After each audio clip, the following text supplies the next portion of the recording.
mañana hemos disfrutado, Señor, de tu misericordia, que hoy se ha renovado para cada uno de tus hijos. Disfrutamos de tu misericordia y de tu gracia cada día. Y ahora te pedimos, Señor, que a través de la palabra tú hables a cada una de nuestras vidas, a cada uno de nuestros corazones y permita, Señor, que esa palabra transforme nuestra naturaleza, transforme nuestro corazón, nuestro pensamiento, lo que somos, Señor. Solamente tu palabra tiene ese poder de transformar el corazón humano, por eso nos amparamos, Señor, bajo las promesas que hay en tu palabra. Y sabemos, Señor, que no volverán a ti vacías, sino que harán aquello para lo cual tú las has enviado. Esto te lo pedimos en el nombre de Jesús. Amén y amén. Vamos a buscar entonces el libro de Romanos y nos vamos a ubicar en el capítulo 2. Romanos, capítulo 2.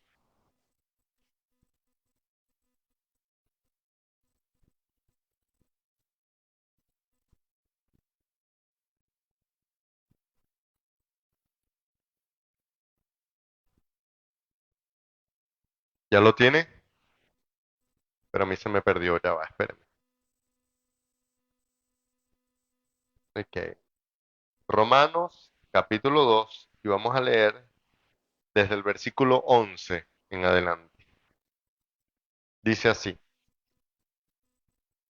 porque no hay acepción de personas para con Dios, porque todos los que sin ley han pecado, sin ley también perecerán, y todos los que bajo la ley han pecado, por la ley serán juzgados, porque no son los oidores de la ley los justos ante Dios, sino los hacedores de la ley serán justificados. Porque cuando los gentiles que no tienen ley hacen por naturaleza lo que es de la ley, estos, aunque no tengan la ley, son ley para sí mismos, mostrando la obra de la ley escrita en sus corazones, dando testimonio su conciencia y acusándole o defendiéndole sus razonamientos. En el día en que Dios juzgará por Jesucristo los secretos de los hombres conforme a mi evangelio.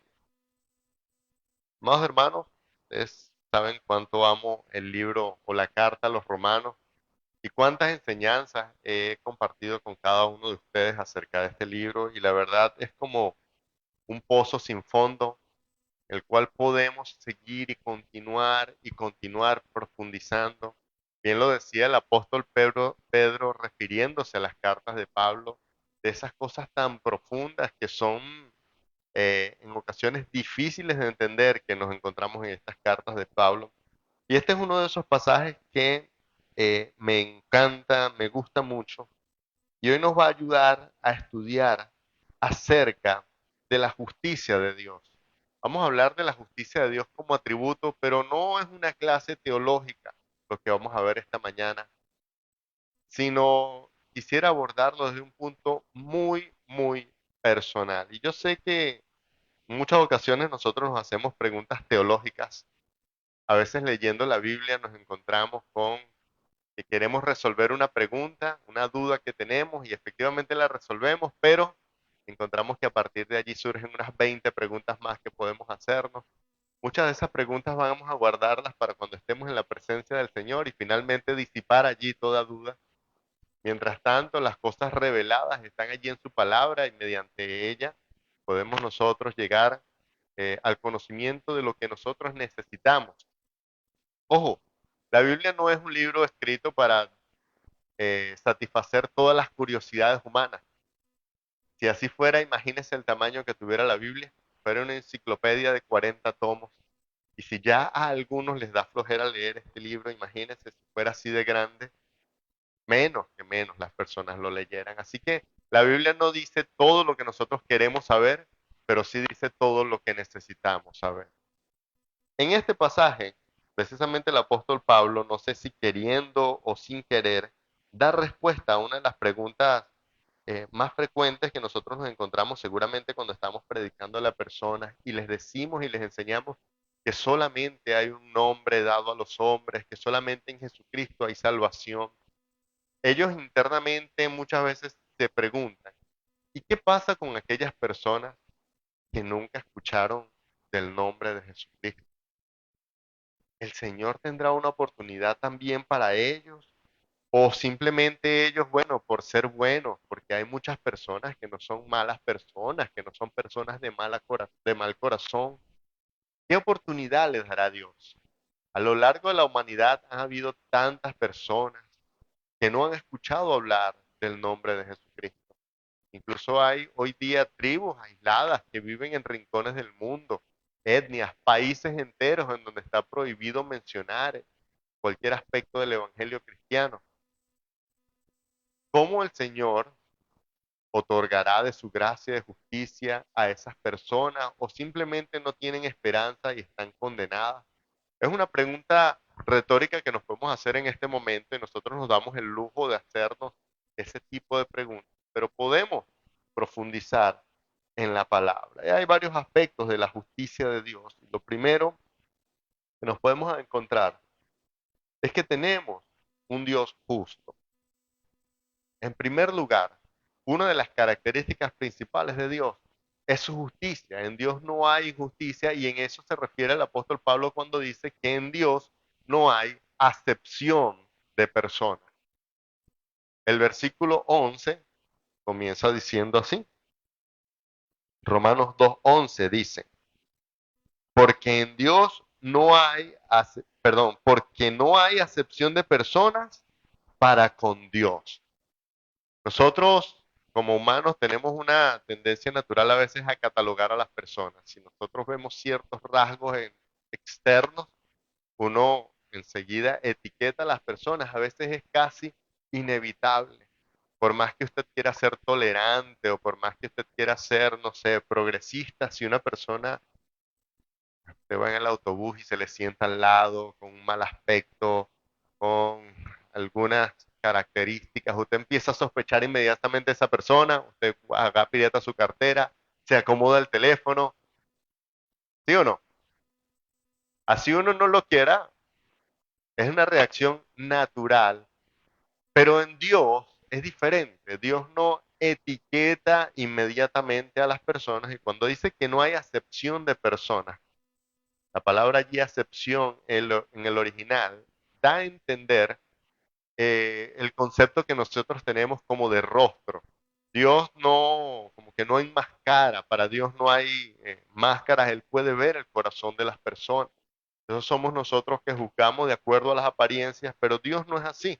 Dios no juzga de acuerdo a la apariencia de una persona, pues Dios conoce el corazón de cada uno de nosotros. Dios conoce hasta nuestros pensamientos más íntimos. Eso es bueno, pero a la vez nos llena de temor saber que Dios conoce hasta las profundidades de todas nuestras emociones, todo lo que hemos sentido, percibido en algún momento de nuestra vida, no le es oculto a nuestro Señor. Y Dios ha establecido un juicio universal para todos los hombres.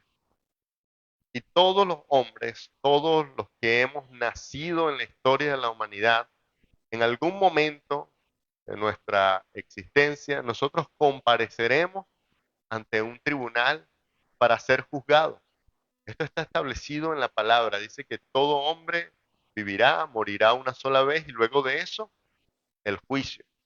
¿Ok? Así que no es bíblica ninguna enseñanza de reencarnación, de vidas pasadas, ni de nada, ni de karma, ni de nada por el estilo. Está establecido que todo hombre muera ¿cuántas veces? Una sola vez. Y después de eso, dice, el juicio. ¿De qué se tratará ese juicio? ¿De qué seremos juzgados? Pues esto es un tema teológico, escatológico y profundo que no pienso abordar en esta mañana, pero a lo que nos trae o a lo que nos interesa es que dice acá este pasaje que acabamos de leer que algunas personas serán juzgadas de acuerdo a la ley y otras serán juzgadas sin ley. Dice el versículo 12, todos los que han pecado sin la ley perecerán. Y todos los que han pecado bajo la ley, pues por esa misma ley serán juzgados. En este punto yo quiero hacer un paréntesis aclaratorio. La salvación o la justificación es solamente por la fe. Todo aquel que ponga su fe en Jesucristo como el Hijo de Dios será justificado.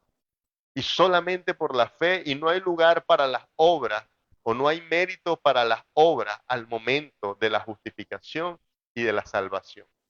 Pero luego de eso, dice la palabra, que seremos juzgados, pero en el juicio lo que se juzgará no será nuestra fe, sino se juzgarán nuestras obras. Ese mismo pasaje de Romanos capítulo 2, por ejemplo, en el versículo 6, unos versículos antes de lo que leímos, dice, el cual pagará cada uno conforme a sus obras. Dice el 7, vida eterna a los que perseverando en el bien hacer buscan gloria, honra e inmortalidad, pero ira y enojo a los que son contenciosos y no obedecen a la verdad, sino que obedecen a la justicia. Así que en muchos pasajes de la Escritura se dice que seremos juzgados por nuestras obras. Por ejemplo, Apocalipsis 20 y Apocalipsis 22 dice también, narra acerca de ese juicio, cómo las personas serán juzgadas por sus obras. Ahora, ¿qué papel juegan las obras?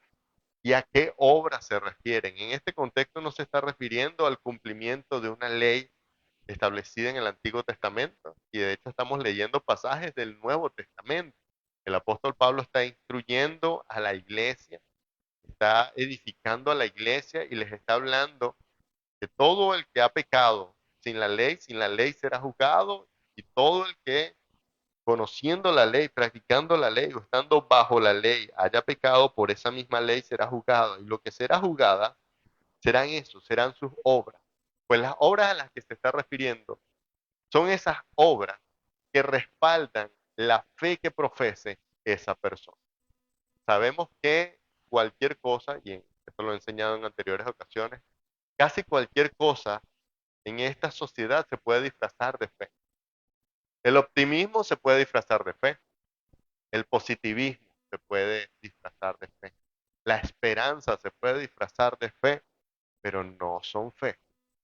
Parecen, pero no son.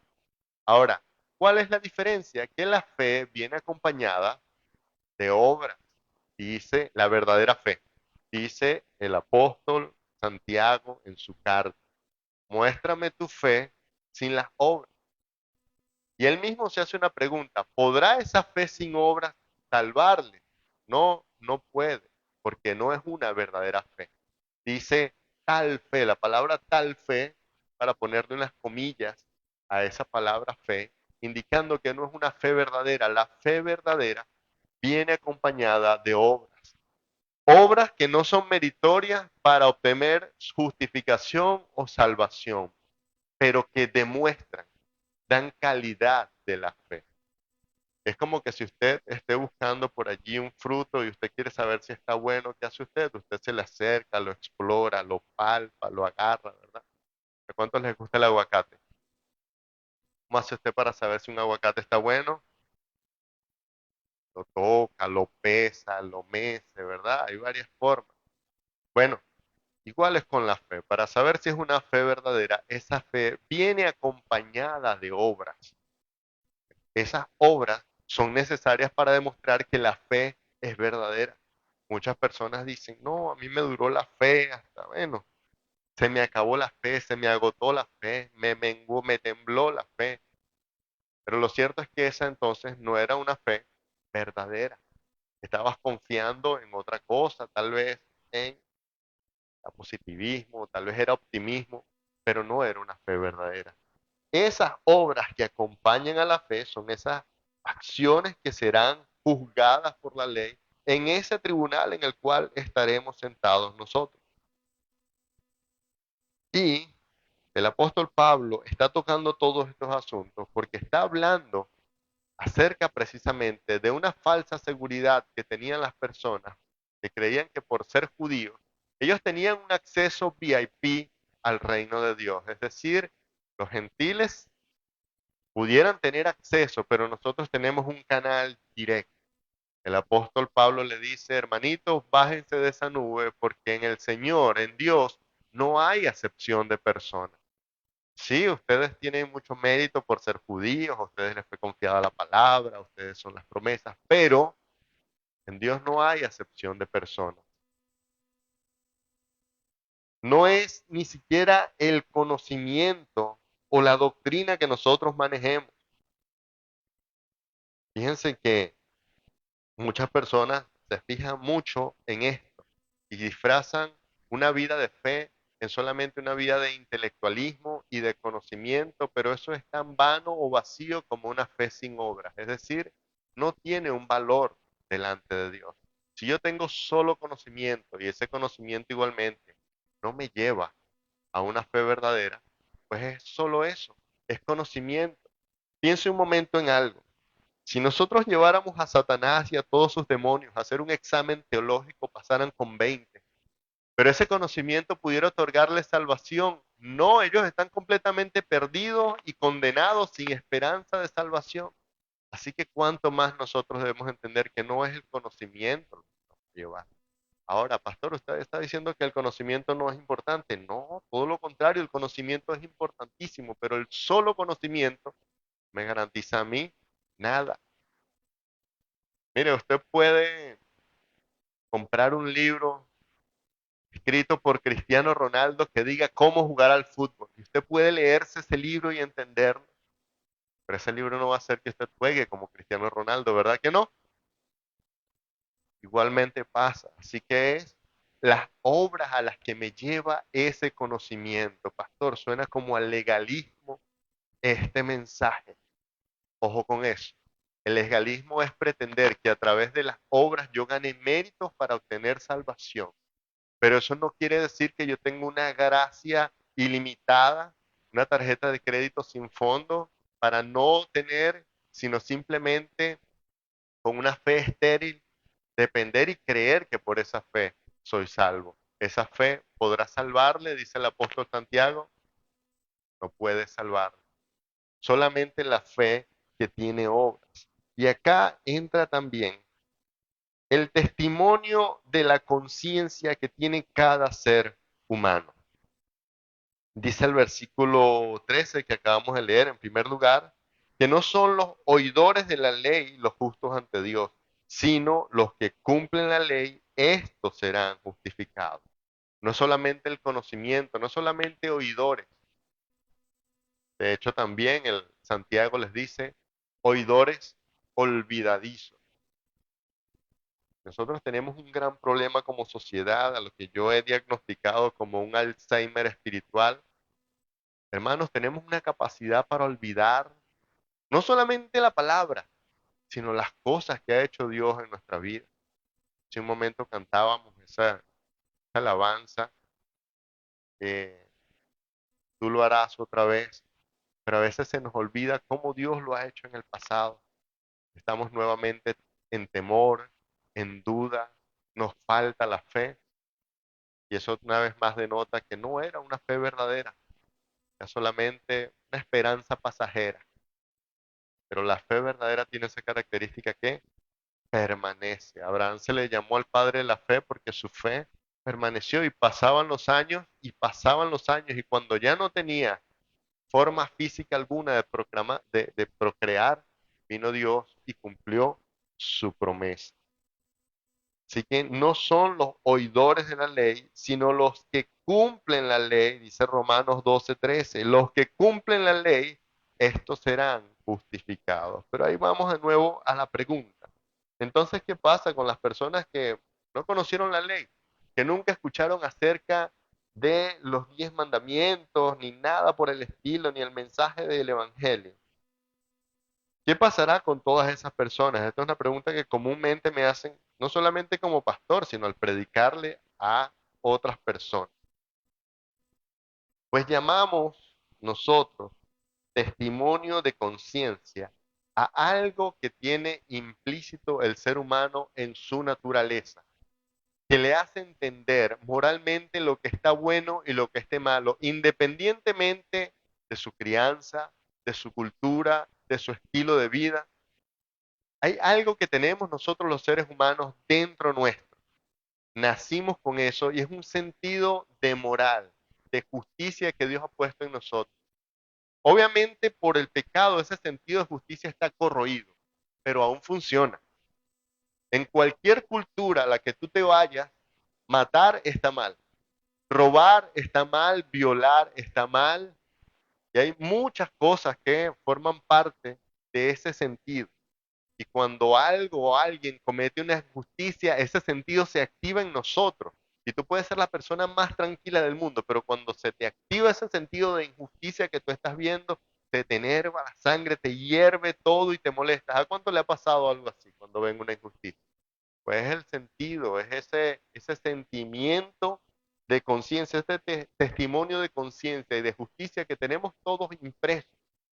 Es un atributo de Dios que transmitió al ser humano y que por el pecado nosotros lo tenemos levemente distorsionado, pero todavía funciona ese sentido de justicia. Pues ese mismo sentido de justicia funciona como una ley para todo aquel que no ha escuchado el mensaje del Evangelio, para todo aquel que no ha escuchado acerca de la palabra.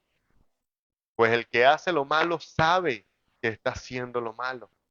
Nadie puede decir o puede escudarse en que yo no sabía lo que hacía en ese momento, pues nuestra misma conciencia nos acusa. Por eso dice acá el pasaje que leímos con respecto a los gentiles, el versículo 15, mostrando la obra de la ley escrita en sus corazones, dando testimonio a su conciencia y acusándoles o defendiéndoles sus razonamientos. El hombre natural tiene ese sentido dentro. Así que cada uno en ese juicio dará cuenta de las cosas que hizo, de cada una de sus obras, cada una de las cosas que hiciste. Si tú pudieras hacer una lista de los pecados que cometiste en el último año, estoy hablando de pensamiento, de palabras, de acciones. ¿Cómo sería esa lista? Estamos hablando del último año. Pues con ese prontuario llegarás tú y cada una de las personas que han existido a un juicio. Nos sentaremos en el banquillo de los acusados y se leerá todo aquello que nos acusa. Serán acusadas cada una de esas obras y de esos pecados. Ahora, ¿qué diferencia hay entonces en aquel que ha puesto su fe en Jesucristo como el Hijo de Dios? Pues mi querido hermano, hace bastante diferencia, porque dice el apóstol Juan en sus cartas, que si alguno ha pecado, abogado tenemos. Dice que Él es fiel y justo para perdonar, y la palabra abogado se usa allí en un contexto legal. A ese juicio iremos nosotros, los que hemos creído, pero tendremos un abogado. El problema está para todo aquel que pretenda llegar a ese juicio sin abogado, poniendo su fe en que tal vez no fue una mala persona, no, yo no fui tan malo. No, también tengo obras buenas. Seguro el juez en lo que revise mi expediente se va a dar cuenta que mis obras buenas también pesan. Sin embargo, dice el libro de Isaías que para este juez esas obras buenas parecen trapo de inmundicia, no tienen valor alguno nuestras buenas obras. Así que, mi querido hermano, esto hace reflexionar profundamente porque aún dentro de la iglesia muchas personas que dicen ser cristianas se amparan o se escudan en que tal vez ellos no son tan malas personas como otros que conocen. Dicen, yo no robo, yo no mato, miento poquito, solamente mentiritas blancas digo ahí de vez en cuando no, no me queda otra. Y tratan de ampararse en su propia justicia y tratan de justificarse muchas veces delante del Señor. Cada vez que nosotros predicamos acerca del arrepentimiento, decimos que el arrepentimiento no es solamente un acto que quedó en el pasado, sino es un estilo de vida. Nosotros necesitamos el arrepentimiento como un estilo de vida, porque por nuestra naturaleza todavía el pecado vive en nosotros y nos empuja a pecar, nos obliga, dice el mismo libro de Romanos, que somos llevados cautivos hacia el pecado. Pero también hay una salida. Entonces, si alguno quiere pecado, abogado tiene. Y ese abogado, mi querido hermano, buen abogado. No es de los mejores, es el mejor. Se imputa a Él toda culpabilidad. Y Él siendo justo nos imputa a nosotros su justicia. Y en ese momento nosotros puede que nos quedemos un poco confundidos porque se nos da un expediente en blanco con un sello que dice justificado. Y tú puedes encontrarte en ese momento tal vez confundido. ¿Cómo puedo ser yo justificado si soy un pecador? Pero el pecado completo se lo lleva a Él y lo paga. Y delante del Padre, ya el Padre no nos ve como pecadores. Ahora somos justificados. ¿Recuerdan sus palabras en la cruz? Lo veíamos la semana pasada, el griego tetelestai, consumado es, consumado es, cancelada la deuda, no debes nada. ¿Alguno de ustedes alguna vez ha tenido una deuda impagable y les han dicho, vete, está cancelada esa deuda, no me debes nada? Yo no sé si a alguno le ha pasado, pero qué alivio sentimos en ese momento. Pues la deuda acá era nuestra propia vida. Que nos digan, eres justificado, todos tus pecados te son perdonados. Eso debería producir en nosotros un alivio eterno. Mis queridos hermanos, esta es una gran verdad. Acá no se está hablando de analogías ni de cosas para ser interpretadas. Cada uno de nosotros se sentará un día delante de ese tribunal. Seremos los acusados en ese, jugaremos el rol de acusados. Pero nuestra fe está puesta en que el mismo Hijo de Dios delante de sus padres no nos negará, sino que nos dará entrada a su reino. Es por eso que el mensaje del Evangelio es un mensaje de salvación para todo aquel que cree, pero al mismo tiempo es un mensaje de condenación para el que se niega a creer, porque dice Jesús que el que le niegue a Él delante de los hombres, Él lo negará delante del Padre. En aquel día del juicio, muchos dirán, no, yo soy cristiano. Y el abogado les dirá, no, me negaste y te cansaste de hacerlo delante de los hombres. Y pienso yo que ese es el momento donde volteará a muchos y dirán, Señor, pero yo hice milagros en tu nombre eché demonios, en tu nombre nunca te conocí. Eres un hacedor de maldad. Una vez más, las obras allí están siendo, se está diciendo que nuestras obras serán juzgadas. Entonces, hermanos, nosotros podemos este, confiarnos o ampararnos en nuestras buenas obras, pero esa es la peor idea que podemos tener. Tratar de ir a ese juicio, a esperar que nuestras buenas obras, como muchos dicen, y hay hasta algunas denominaciones que lo ilustran así, que tus buenas obras van a ser colocadas en una balanza y del otro lado de la balanza van a estar colocados todos tus pecados o tus malas obras, y lo que pese más determinará pues cuál será tu destino. Incluso algunos enseñan que si por alguna razón tus malas obras pesan más que tus buenas obras, más adelante tendrás alguna oportunidad por allí en un purgatorio de purgar tus penas para tratar de aún así tener todavía un acceso al reino. Pero dice el Señor en su palabra que eso será el lloro y el crujir de dientes, que una vez cerrada la puerta no habrá oportunidad, hermano. Si en esta vida decidiste vivir de espaldas a Dios, pues automáticamente estás decidiendo también hacerlo por toda la eternidad. Si en esta vida no te cansaste de rechazar el único que podía darte salvación y de negarlo, pues de igual forma te sucederá en la eternidad. Nadie tiene excusa, nadie puede justificarse.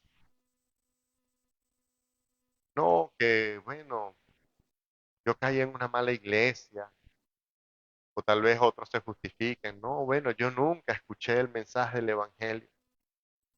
Pero hermanos, la misma naturaleza es un testimonio vivo de que existe un creador, y al ver la justicia que hay en esta naturaleza, podemos intuir que ese mismo creador exige justicia. Dice el Salmo 19:1. Ustedes se lo saben de memoria mejor que yo. Los cielos cuentan la gloria, cuentan de tu gloria, de la gloria de Dios. Y el firmamento anuncia la obra de tus manos. La creación entera es un grito de Dios, es un testimonio vivo. Así que ni siquiera el más ateo de los ateos puede negar que ese orden y ese equilibrio natural habla de un creador que rige, que sostiene toda la existencia que nosotros vemos y experimentamos. No hay una excusa posible. No, es que yo nunca tuve evidencias suficientes para creer. Bueno, el que no quiere creer, ni que le presentes todas las evidencias que le presentes, ya en su corazón él se ha negado a creer. Y por eso yo me atrevo a afirmar que el ateísmo entero es necedad. Es solamente eso, necedad. Las personas no creen no por falta de evidencia, es por necedad en su corazón, por dureza en su corazón. Esa es la verdad. Pero aún así, Dios es misericordioso y sigue exigiéndole a todo hombre y a toda mujer en este tiempo y en todo tiempo una sola cosa, que se arrepienta. Que todos se arrepientan, que procedan al arrepentimiento y que vuelvan, que vengan a Él.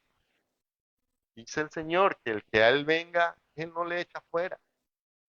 Cualquiera que se arrepienta, no importa su pasado, no importa el tamaño de sus pecados, no importa todo lo que hizo en su vida, literalmente no importa. Si esa persona de corazón se arrepiente y viene, el Señor no le echará fuera, sino que lo recibirá con los brazos abiertos.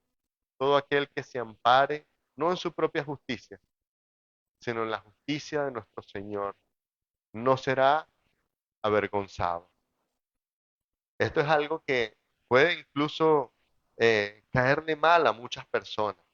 Tú me dices que si un asesino viene y se arrepiente, el Señor lo perdona, pero yo soy bueno, que no me meto con nadie. Nada más porque no creo en Él, seré condenado. Sí, exactamente, esa es la paradoja que encontramos nosotros en el mensaje del Evangelio. Que nadie por sus propias obras podrá ser justificado. Pero yo soy bueno. Sí, pero siendo bueno, has robado. Tal vez nos has matado. Pero ¿cuántas veces nos has querido matar? Y si tuvieras en tu poder algo para matar, lo hubieses matado. Así que nadie puede justificarse. Hermano, para nosotros los que hemos creído, esta enseñanza nos hace reflexionar sobre el estilo de vida que tenemos y sobre la manera en que nuestra fe se expresa. Nuestra fe no solamente se puede expresar de palabras, tiene que haber una obra acompañando la fe. Principalmente es la obediencia. Esa es una obra que acompaña inmediatamente la fe, tanto, está tan íntimamente ligado que no podemos separar cuando la fe se convierte en obediencia. Está tan íntimamente ligado que es una sola fe y obediencia. De hecho, la palabra en hebreo se traduce como ambas cosas. Fe en hebreo es emuná, fe y obediencia. Significa las dos cosas. Dice que Abraham le creyó a Dios y le fue contado por justicia. Pero Abraham salió de su tierra y de su parentela. Abraham obedeció. Entonces, eso es fe. Nosotros no podemos vivir como cristianos solamente una vida de fe, creyendo que la gracia es solamente eso, un indulto, un salvoconducto para vivir la vida de pecado que nosotros quisiéramos. No, el Señor exige de nosotros obediencia. Hermano, si hay alguien que ha estado practicando una vida de pecado y trata de disfrazarla de piedad viniendo los domingos, este mensaje es un mensaje desesperado mío como pastor diciéndote, arrepiente, arrepiente. Ven al Señor en arrepentimiento y ten una vida de fe verdadera que refleje ese conocimiento que dices que tienes. Cada quien tendrá como respuesta en aquel juicio el grado de revelación que ha recibido. Por eso dicen que no son los solamente, que no son los oidores de la ley los que serán declarados justos ante Dios. De nada sirve que vengas un domingo a escuchar una predicación, que vengas una vez al mes a celebrar la cena, o que digas que te congregas en una iglesia de sana doctrina, si vives una vida de pecado. Si cuando te vas de este lugar tienes una vida exactamente igual a aquel que no conoce, que vive y que no tiene conocimiento, tus obras deben acompañar. Tú necesitas en primer lugar obedecer, hermano, y hago énfasis en esto porque es principalmente en el punto, la piedra en la que nosotros tropezamos. ¿Cuántas veces no sabemos lo que dice Dios en su palabra y cómo su voluntad que expresa está allí enseñándonos acerca de algo, pero nosotros queremos hacernos más inteligentes que Dios? No, eso lo dice Él porque la interpretación que tiene allí, pero yo sé que, miren, lo veo mucho en los jóvenes, lo veo en todo tiempo. Cuando un joven se me acerca, no, pastor, yo sé que la palabra dice que no me una en yugo desigual con los gentiles, pero es que yo lo voy a convertir.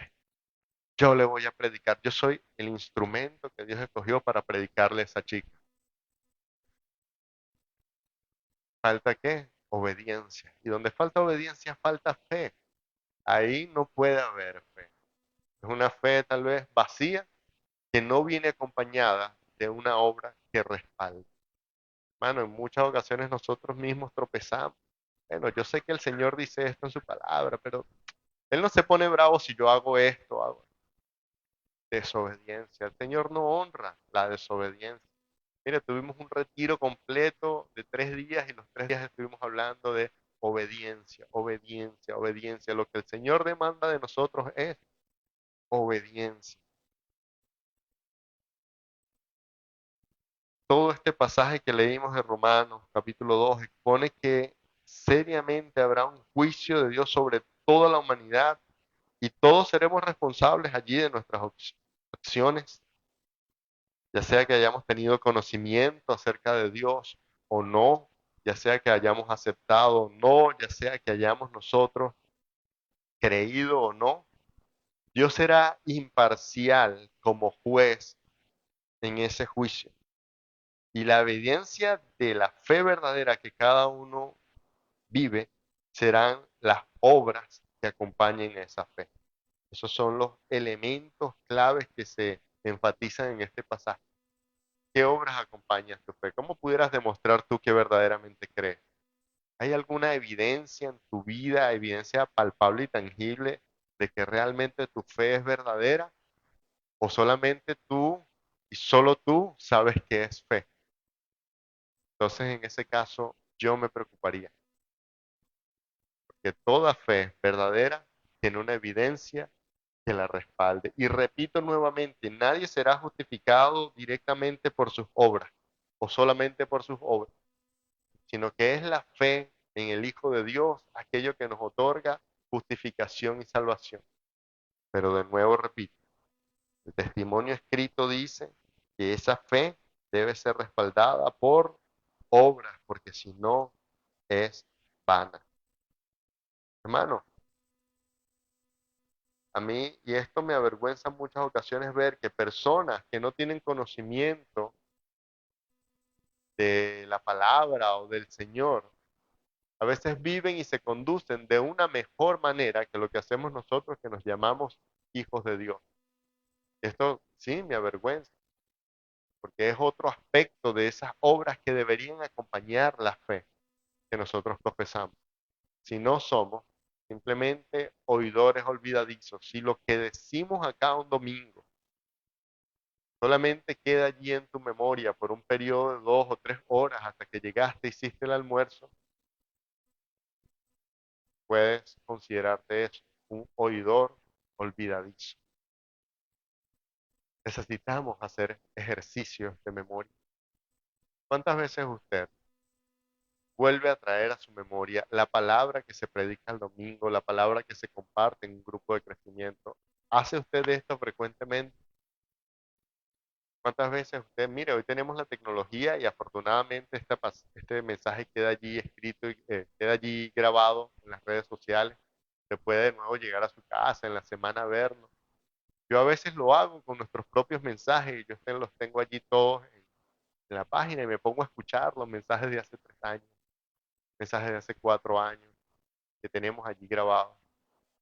Pero nosotros necesitamos hacer ese ejercicio de recordar la palabra, recordar las enseñanzas, memorizarlas, escribirlas, anotarlas, hacer todo lo que esté a nuestro alcance para evitar que ese Alzheimer espiritual se desarrolle en nuestras vidas. Así que, hermano, este mensaje, aunque no lo parezca, no es una exhortación. Con este mensaje quiero más bien que encontremos nosotros en consuelo como creyentes, de saber que aunque tenemos como destino ese tribunal que espera a cada uno de nosotros, para nosotros ese momento será de gloria y no de vergüenza. Digo para nosotros, todos los que verdaderamente hemos creído, los que hemos puesto nuestra esperanza no en nuestras propias justicias, sino en las obras de justicia de nuestro Señor. Al mismo tiempo, este mensaje es una invitación a vivir realmente como hijos de Dios, como verdaderos cristianos, a desechar ya la mentira, la maldad, desechar de nuestros corazones todo eso, hermanos, y enseriarnos. Durante décadas acá, en las iglesias cristianas se enseñaba de una manera que al final se preguntaba, ¿qué harías tú si el Señor viene esta noche? Si viene mañana.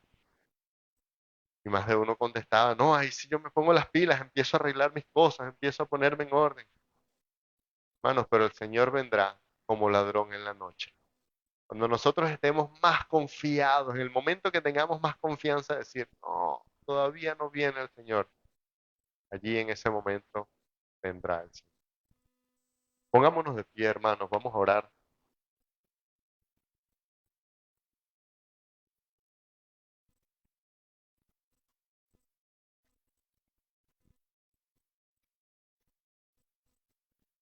Y en este contexto de cena, precisamente hoy se habló del gozo en la cena del Señor. En este contexto de cena, este mensaje sería bien desalentador si no consideráramos un motivo importante. Y es que el Señor nos ha dado su Espíritu Santo para que nosotros podamos vivir de acuerdo a la forma como Él espera. Voy a repetirlo. El Señor nos ha dado su Espíritu Santo para que nosotros podamos vivir de la manera como Él espera. Hermanos, Él nos ha dado de su ayuda. Él pone en nosotros tanto el querer como el hacer. Así que ese es un motivo por el cual nosotros podemos estar agradecidos, llenos de gozo de saber que Él está obrando en nuestras vidas. Lejos, hermanos, de este mensaje derribarme, este mensaje debe motivarme, este mensaje debe llenarme de gozo de saber que el Señor está obrando en mi vida, de que Él camina conmigo, de que cada paso que da, cada paso que doy, Él está conmigo. Y si para algunos ha resultado este tema estremecedor, diría yo como palabra para describirlo, pues es un llamado del Señor y es un motivo para recordarte que Él te ama, que Él te ama.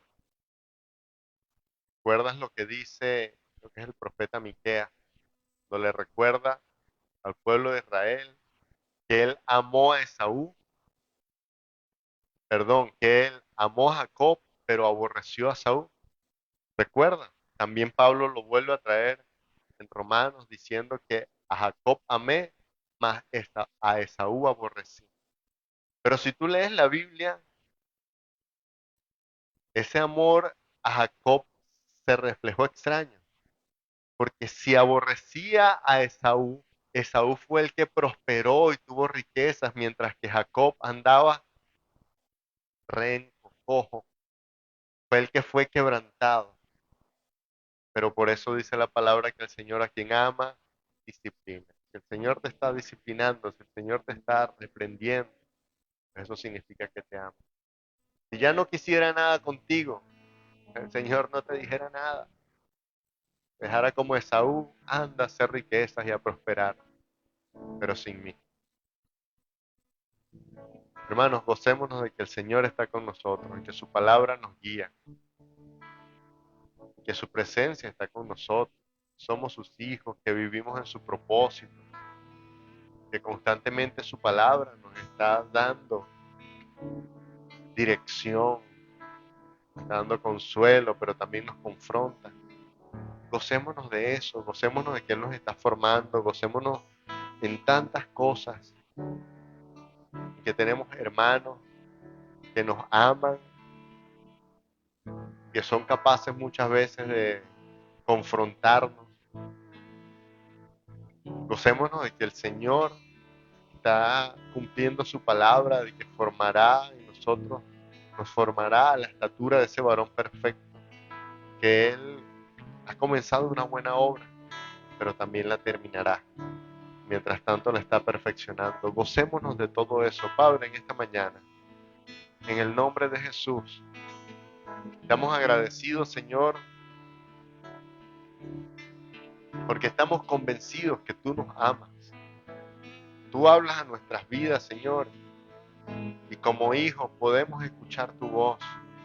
Podemos saber que eres tú, nuestro Padre, que nos habla y que con amor, Señor, quiere que nosotros procedamos a un arrepentimiento, volvamos a ti.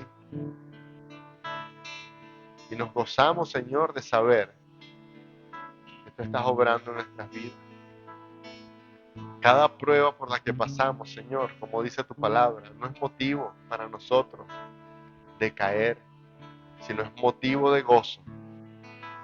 Cuando estamos en diversas pruebas, Señor, cada uno de nosotros nos llenamos de gozo, porque sabemos que tú nos estás probando y que esa prueba producirá fe. Así como el oro se prueba en el fuego, Señor, así mismo la fe verdadera se prueba en el fuego de las pruebas. Señor, danos la medida de fe que necesitamos. Aumenta nuestra fe. Ayúdanos a caminar por fe. La justicia, Señor, viene por caminar en fe. Dice tu palabra que el justo por la fe vivirá.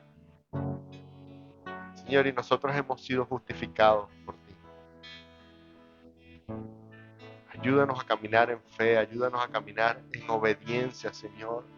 Aun cuando nuestro viejo hombre quiera rebelarse y nuestra alma y nuestras emociones, Señor, incluso nuestro intelecto, nos dé excusas para rebelarnos. Recuérdanos, Señor, que tú exiges de nosotros obediencia. Ayúdanos a ser obedientes, Señor, y a confiar en tus palabras. A confiar, Señor. ¿Cuántas veces tropezamos porque ponemos en duda tu palabra? Ayúdanos a confiar. Señor, y te doy gracias porque tú estás obrando en tu iglesia y estos mensajes son necesarios. Tu Espíritu Santo obra en nosotros, nos anima, nos despierta, Señor, nos disciplina, con amor nos disciplina, Señor. Ayúdanos, Padre amado, a vivir de la manera como tú quieres que nosotros vivamos, como quieres que nos conduzcamos. Y estamos seguros que aquel glorioso día, Señor, cuando tú vuelvas en gloria, tú con tus ángeles a reinar, tú nos llamarás, Señor, a tu reino. Tú nos darás entrada a ese reino. Por lo cual, Señor, nos gozamos y el gozo que tenemos nos embarga hoy, nos llena de emoción y nos produce, Señor, anhelar aquel día, desear aquel momento. Sabemos, Señor, que tú no retardas esa promesa, sino que eres misericordioso y quieres que más personas se salven, porque es tu voluntad que ninguno se pierda y que todos procedan al arrepentimiento. Confiamos, Señor, que mientras ese tiempo llega, mientras ese momento llega, tú pondrás en nosotros para testificar y seguir predicando de tu nombre. Gracias, Señor. Solamente me queda darte gracias. Dale gracias allí en tu lugar. Dale gracias.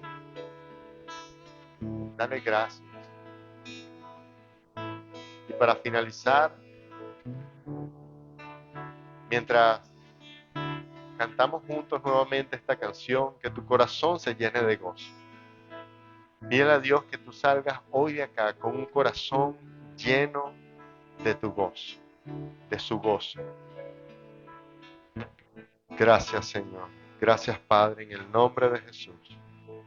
En el nombre de Jesús, te damos a ti toda la gloria y toda la honra. Amén y amén.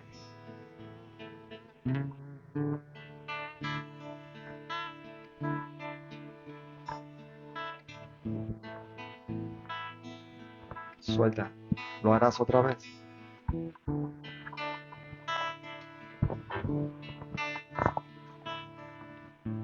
Ahí donde estás, mi hermano, mantente en comunión con el Señor. Él es el que hace la obra perfecta en nuestras vidas. Por eso te adoramos, Señor, y te damos gracias. Gracias.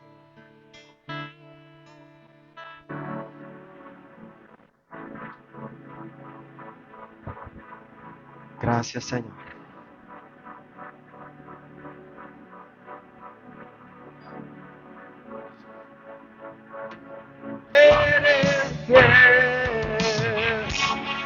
En ti confiaré, tu promesa sigue en pie, tú eres fiel.